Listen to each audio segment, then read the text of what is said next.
Здравейте! Представям ви новия конус, съставен. Той е от две части, има връх и общо взето основна част, която е с FIT 32 отзад. И конуса се навива много лесно, малкия връх. Това е сменяем връх, за да може, ако се удари нещо или се нарани върха, да може много лесно да се завие. Ето сега завиваме на машината върха. С това желязо се завива и с него се развива. Може и на ръка, но по-добре е с това, защото ръбовете са доста остри и могат да ви порежат. Това дърво го оставяме тук при другия конус. Нали? Това е просто резервен конус съм взел. Включваме машината и почваме да цепим.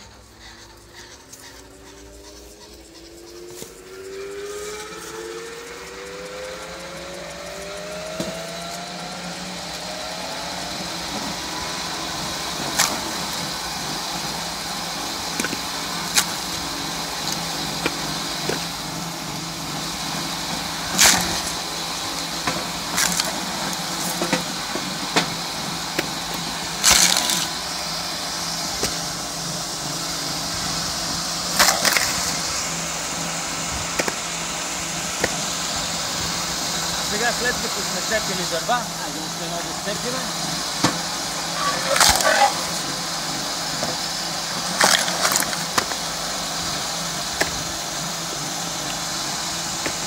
Спираме машината.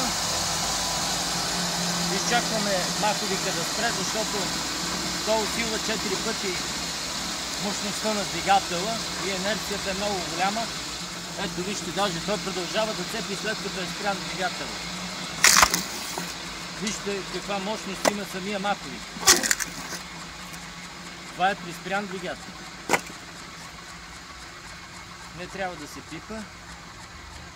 И сега можем лесно да развъртиме върха.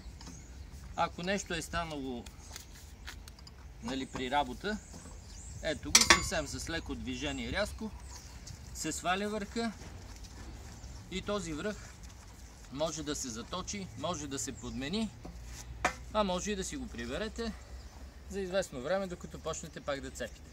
Благодаря за вниманието.